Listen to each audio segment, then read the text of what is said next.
Selamat berjumpa saudara-saudari yang saya kasihi dimanapun Anda berada saat ini. Saya Ebenezer Sembiring dari Pelayanan Pemuda Advent Uni Indonesia Kawasan Tengah. Dan pada hari ini saya diberi kehormatan untuk membuka episode pertama dari 40 hari doa menuju peluncuran One Voice 27 bersama Anda. Hari ini saya ingin mengajak kita semua menyusuri satu perjalanan panjang dari sebuah pertanyaan yang pernah menggema di sorga sampai kepada seorang bayi yang lahir di kandang domba. Mari kita berdoa sejenak. Bapa yang penuh kasih, bukakan mata rohani kami untuk boleh meyakini dan mempercayai akan kedatangan dan kehadiran Yesus secara pribadi di dalam hidup kami dan juga di dalam setiap perjalanan iman kami. Berikan kami pengertian akan kuasa dari firman-Mu di hati masing-masing kami. Dalam nama Yesus kami berdoa. Amin. Untuk memahami mengapa Yesus harus datang seperti itu, kita perlu mundur jauh bahkan sebelum Bethlehem. Bahkan sebelum dunia ini diciptakan, di sorga pernah muncul satu pertanyaan yang mengguncang. Benarkah Allah itu adil? Benarkah pemerintahannya layak dipercaya? Atau adakah cara hidup yang lebih baik tanpa hukumnya? Pertanyaan ini dilontarkan oleh salah satu malaikat tertinggi dan sebagian isi sorga ikut mempertanyakannya. Pertanyaan itu tidak selesai di sorga. Ia turun ke bumi dan terus menggema sepanjang sejarah manusia. Seringkali seseorang meragukan apakah Allah benar-benar baik. Justru di titik itulah alasan sesungguhnya Yesus datang menjadi jelas. Ia tidak datang sekedar untuk menyertai kita secara fisik. Ia datang untuk menjawab pertanyaan itu, untuk menunjukkan dengan hidupnya sendiri siapa sebenarnya Allah itu. Bukan penguasa yang jauh dan menuntut, melainkan Bapa yang rela turun untuk melayani dan mengorbankan dirinya sendiri. Firman itu telah menjadi manusia dan diam di antara kita. Jawaban atas pertanyaan yang sudah menggema jauh sebelum dunia ada.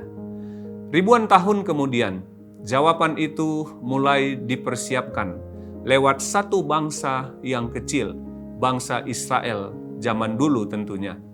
Bukan karena mereka istimewa di mata dunia, melainkan karena melalui merekalah pengetahuan tentang Allah yang benar dipelihara. Dan di tengah dunia yang tenggelam dalam penyembahan berhala, bangsa Israel dipanggil untuk menjadi terang bagi bangsa-bangsa lain, menyimpan nubuatan yang akan menuntun dunia kepada penebus yang dijanjikan itu. Tetapi generasi demi generasi berlalu, bangsa Israel dijajah, mereka tercerai-berai, mereka dikuasai oleh bangsa asing satu demi satu. Banyak yang lelah menanti, lalu mengubah harapan mereka. Mesias yang dinantikan bukan lagi sosok yang akan menjawab pertanyaan besar tentang karakter Allah, melainkan mereka berharap untuk kehadiran Mesias, seorang raja penakluk yang akan mengusir penjajah. Hanya sekelompok kecil orang yang tetap setia menanti dengan cara yang benar, tanpa tahu kapan, tanpa tahu bagaimana, tetapi tetap menanti dengan hati yang murni. Dan penantian itu ternyata tidak hanya terjadi di Israel, bahkan jauh di timur ada catatan tentang sekelompok orang bijak yang mewarisi sepenggal nubuatan kuno. Entah bagaimana sampai kepada leluhur mereka tentang sebuah bintang yang akan menandai kelahiran seorang raja. Mereka tidak tahu persis siapa, tidak tahu persis kapan, tetapi mereka menanti dan mengamati langit malam demi malam. Dunia sedang merindukan, bahkan ada banyak orang tidak menyadari dirinya sedang merindukannya. Dan di balik semua itu, sorga sedang mempersiapkan satu waktu dan situasi yang tepat. Inilah yang dimaksud dengan genap waktunya. Bukan waktu yang dipilih sembarangan, melainkan momen yang telah dipersiapkan dengan begitu tepat bagi Israel maupun bagi bangsa-bangsa lain. Lalu tibalah malam itu, tidak ada tempat di penginapan. Sang Raja semesta lahir di kandang domba, dan kabar sukacita itu tidak pertama-tama disampaikan kepada raja atau kaisar yang ada di Roma, bukan pula kepada imam-imam besar yang ada di bait suci, melainkan kabar sukacita itu diberitakan kepada segelintir gembala yang sedang menjaga domba mereka di padang di tengah malam. Gembala bukan pekerjaan yang dihormati pada zaman itu. Mereka sering dipandang sebelah mata oleh kalangan berpengaruh di Yerusalem. Namun justru kepada orang-orang seperti itulah langit terbuka dan paduan suara malaikat bernyanyi, kemuliaan bagi Allah di tempat yang maha tinggi dan damai sejahtera di bumi di antara manusia yang berkenan kepadanya. Gembala-gembala itu tidak menyimpan kabar itu untuk diri mereka sendiri. Begitu mereka melihat bayi itu, mereka pergi memberitakannya kepada semua orang yang mereka jumpai. Kabar yang telah dinantikan sekian lama ini oleh sekian banyak orang akhirnya diceritakan pertama kali oleh orang-orang yang paling sederhana. Kalau kita rangkai perjalanan ini menjadi satu alur, sebuah pertanyaan yang menggema di sorga, sebuah bangsa yang menanti dalam sunyi, sebuah dunia yang merindukan tanpa tahu nama yang dirindukannya. Dan akhirnya jawaban itu datang kepada orang-orang yang paling tidak diperhitungkan. Ada satu benang merah yang jelas. Penantian yang panjang akhirnya dijawab justru kepada mereka yang paling tidak menyangka akan menerimanya terlebih dahulu. Saudara-saudara yang dikasihi oleh Tuhan, izinkan saya untuk membagikan sebuah gambaran kecil sebagai ilustrasi dari kisah yang menakjubkan ini. Ada seorang anak kecil yang setiap sore dia duduk di jendela. Ia menunggu ayahnya pulang bekerja.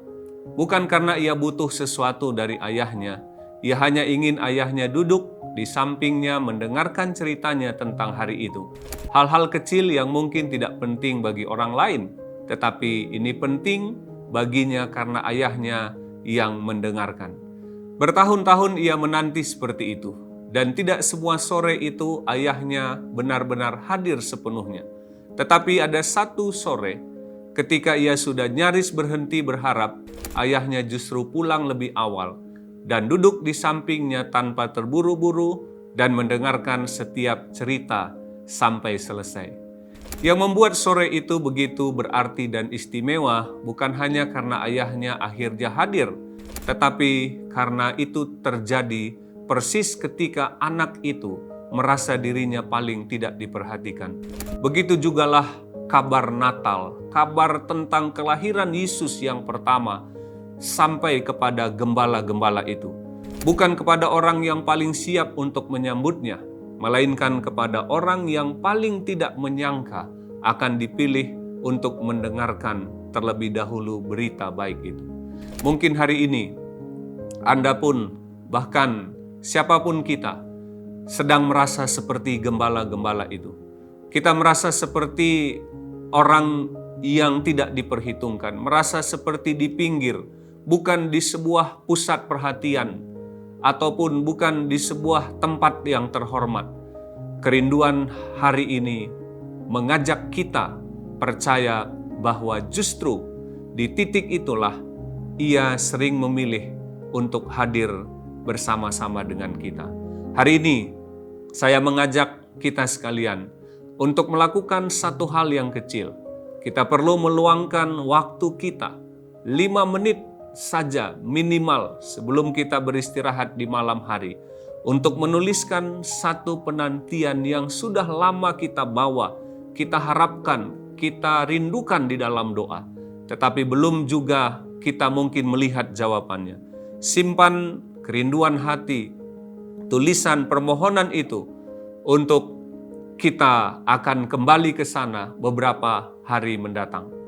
Besok, Bapak, Ibu, Saudara-saudari yang saya kasih di dalam Tuhan, kita akan melanjutkan perjalanan doa ini bersama rekan dari Bakti Wanita Advent menuju bab yang ke-5 dan yang ke-6. Terima kasih sudah menyediakan waktu untuk mendengarkan pekabaran firman Tuhan pada hari ini. Mari kita tutup dengan doa. Bapa kami yang bertahta di sorga, terima kasih kami boleh membuka perenungan melalui tulisan Kerinduan Segala Zaman. Bagian yang pertama dari seri 40 hari menuju peluncuran One Voice 27. Biarlah Tuhan menanamkan kerinduan hati yang dalam setiap hati masing-masing kami akan kehadiran Yesus di hati kami. Sebagaimana orang-orang yang dahulu, sebagian orang-orang yang setia telah membuka hati mereka untuk menyambut kedatangan Tuhan yang pertama. Kiranya demikian juga kami memiliki kerinduan hati untuk Engkau hadir dalam hidup kami dan memiliki kerinduan hati untuk janji kedatangan-Mu yang kedua kali. Terima kasih Tuhan, berkati semua pemirsa yang mendengarkan perenungan ini. Di dalam nama Tuhan Yesus kami berdoa. Amin.